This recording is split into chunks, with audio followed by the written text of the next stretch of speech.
Halo, kembali lagi bersama saya Patricia di Asa Karya, tempat untuk mengasah diri dan berkarya. Nah, untuk video kali ini kita akan melanjutkan pembahasan dari video yang kemarin. Nah, selanjutnya adalah pelaksanaan tes, psikotes tahap awal, dan interview HRD. Nah, pada tahap-tahap awal ini, kalau bisa ketika HRD memanggil teman-teman untuk melakukan tes dan interview, ada baiknya kalau misalnya teman-teman tidak bisa menghadiri, ya teman-teman bisa kasih kabar, maksudnya supaya HRD juga nggak menunggu-nunggu kenapa kok kandidat ini nggak datang-datang. Lalu untuk tahap selanjutnya adalah tahap psikotes. Nah, untuk psikotes tahap awal ini sebaiknya teman-teman bisa mengerjakan dengan baik, karena untuk tahap awal ini psikotes menjadi suatu penentu. Setelah tahap psikotes, kita ada tahap interview dengan HRD. Jadi apabila teman-teman sudah lolos dari tahap tes awal, lalu psikotes awal, maka akan dilanjutkan dengan interview HRD. Nah, interview HRD ini lebih ke arah HRD ini ingin mencari tahu bagaimana pengalaman teman-teman sebelumnya, kesesuaian teman-teman untuk berada di posisi ini seperti apa, lalu kepribadian teman-teman ini kurang lebih kayak gimana sih, supaya nanti waktu kita memberikan ke user, kita sudah punya sedikit paling enggak gambaran tentang teman-teman, kayak gitu. Baru setelah teman-teman lolos di tahap interview HRD, pihak HRD akan mengajukan resume teman-teman, hasil tes teman-teman ke user.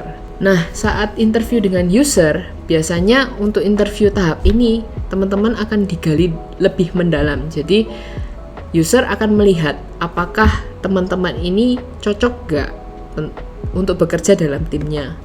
Teman-teman ini paham gak tentang teknis-teknis pekerjaannya. Lalu ketika ada masalah terkait pekerjaan tersebut, apa sih yang kira-kira dilakukan teman-teman. Jadi untuk interview dengan user ini lebih banyak tentang teknis pekerjaannya bagaimana.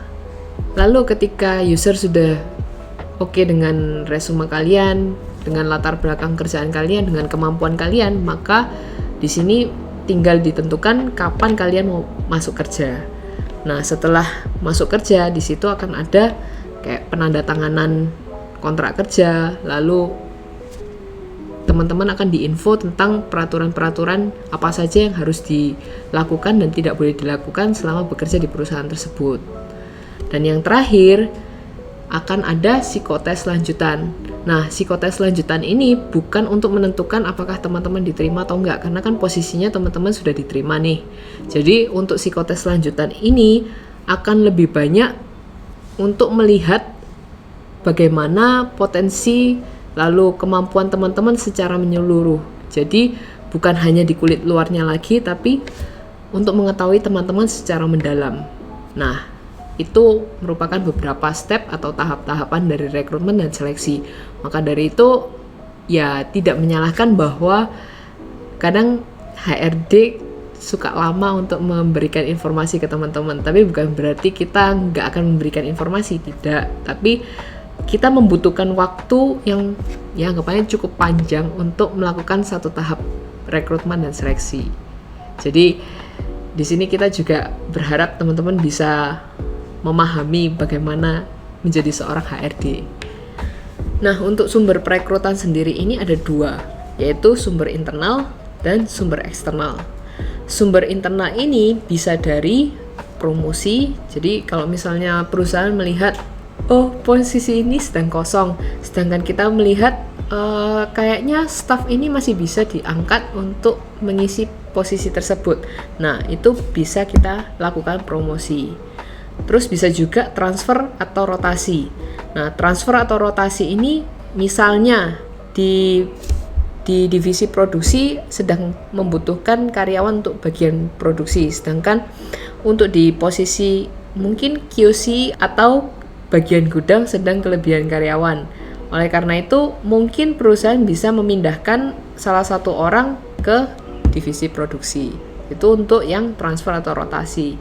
Lalu bisa juga dengan pengkaryaan karyawan terdahulu. Jadi mungkin waktu itu kondisi keuangan perusahaan sedang tidak baik, sehingga mau tidak mau harus melakukan PHK. Nah, Misalnya ketika perusahaan itu keuangannya sudah membaik dan bisa menggaji karyawan lagi, maka tidak dipungkiri kalau perusahaan bisa mengambil karyawan yang tadi di PHK. Jadi sebenarnya tidak masalah, tapi yaitu kita harus tahu apakah karyawan tersebut available atau tidak.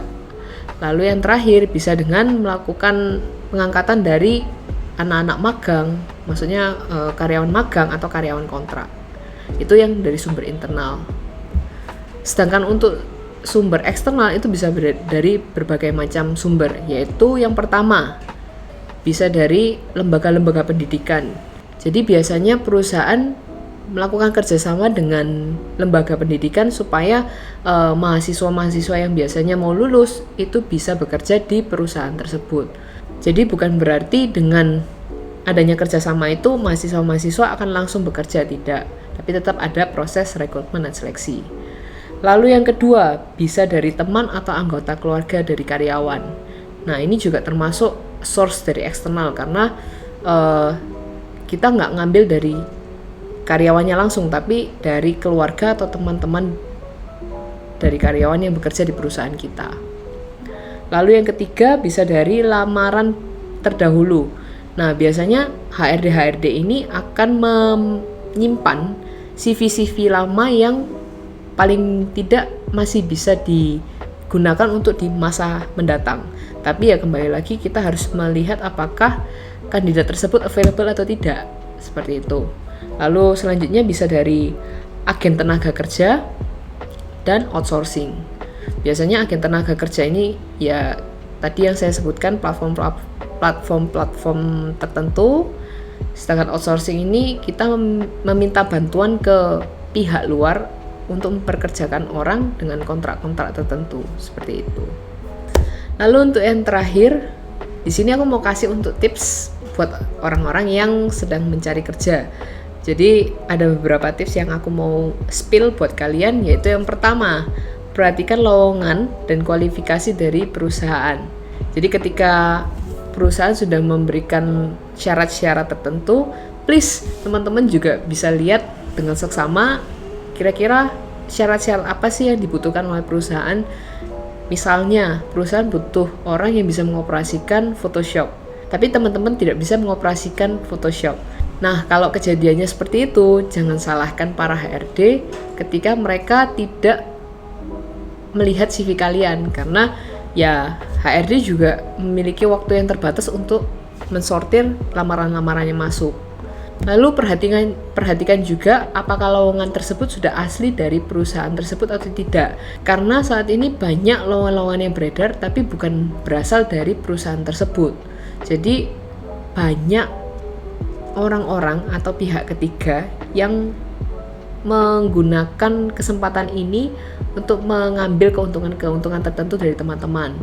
Tips yang ketiga adalah mempersiapkan diri untuk mengikuti tes dan psikotes. Nah, untuk tips-tips yang aku kasih ini kebanyakan sudah pernah kita bahas, jadi better teman-teman melihat video kita yang sebelumnya ya. Lalu yang keempat, outfit dan perilaku saat tes dan psikotes. Nah, untuk outfit ini benar-benar kita harus perhatikan, karena jangan sampai kita menggunakan pakaian yang terlalu menor atau terlalu berlebihan ketika menghadiri tes dan interview.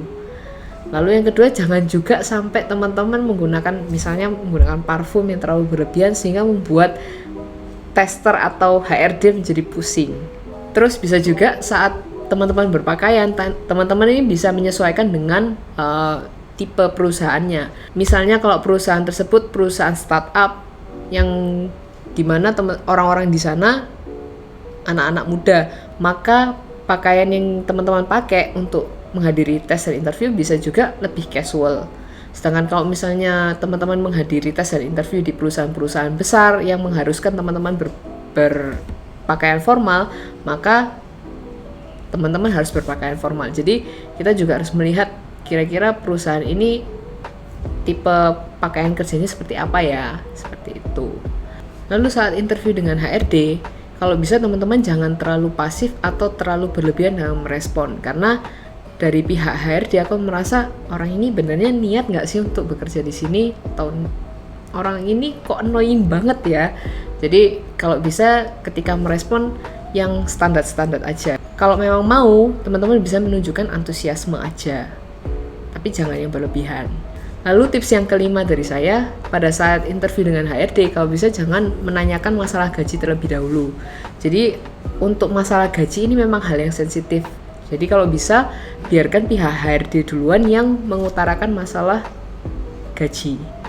Dan yang terakhir, pesan dari saya yaitu berdoa sebelum melakukan tes dan lakukan yang terbaik. Oke, sekian video dari saya. Semoga video ini bisa bermanfaat bagi teman-teman yang sedang cari kerja untuk para HRD di luar sana. Jangan lupa untuk like, comment, subscribe, dan nyalain lonceng notifikasinya ya. See you!